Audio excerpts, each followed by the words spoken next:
Hello. Welcome, prospective MBA applicants. My name is Shelley Heinrich. I'm the Associate Dean of MBA Admissions at Georgetown McDonough, and I'm really excited to share with you a few tips on how to be successful in the evaluative interview. So, first of all, getting an invitation to an interview is a good thing. It means you've made it to the next step of the application process. Not everyone who's interviewed is admitted, but you do have to be interviewed in order to be admitted. The interviews will last 20 to 25 minutes, and then there'll be a few minutes left for question and answer. You will be able to schedule your interview by seeing a link with a view of available interviews, and you'll pick the time that works best for you. You could be interviewed by a member of the admissions staff, or a student, or an alumni. And right now, we are conducting all interviews virtually for the time being.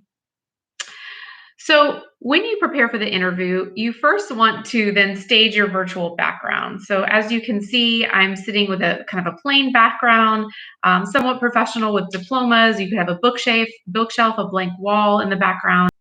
You then want to look at the lighting. So right now I have decent lighting in this room, but I also purchased on Amazon for less than $20 this kind of front light. And so it clips onto your laptop.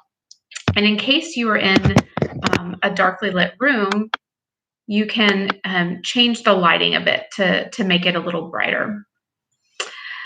All right, so when you prepare for the interview, you want to prepare just like you would an exam or a test. You want to think about those accomplishments that you've had in your personal or professional life that you want the interviewer to know. So typically I pick 2 to 3 situations that I'm prepared to talk about in the interview based on the questions that are asked. But because those situations may have happened a few years ago, you actually need to think through them so that when you start talking about them, you don't stumble through your words as you're forgetting facts and trying to remember the story. So take some time before the interview to really think through those accomplishments. Then I recommend using the PAR format. So PAR stands for performance, action, and result. It allows you to structure the answer of your question in a way that's succinct, organized, and allows the interviewer to follow you more easily.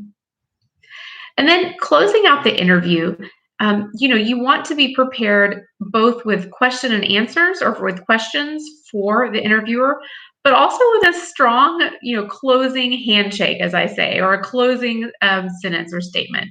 And those statements can be something like, I really want to thank you for the time interviewing me today. I'm really interested in Georgetown. It's my number one choice, and I'm excited at the opportunity to potentially be a student. Something like that, some strong closing argument, because a lot of times the interviewer is the one that has the last word. And if you're really interested in the school, you want to show that enthusiasm and interest. So hopefully this is a short video to give you some tips on how to best prepare for the interview at McDonough. Have a good day.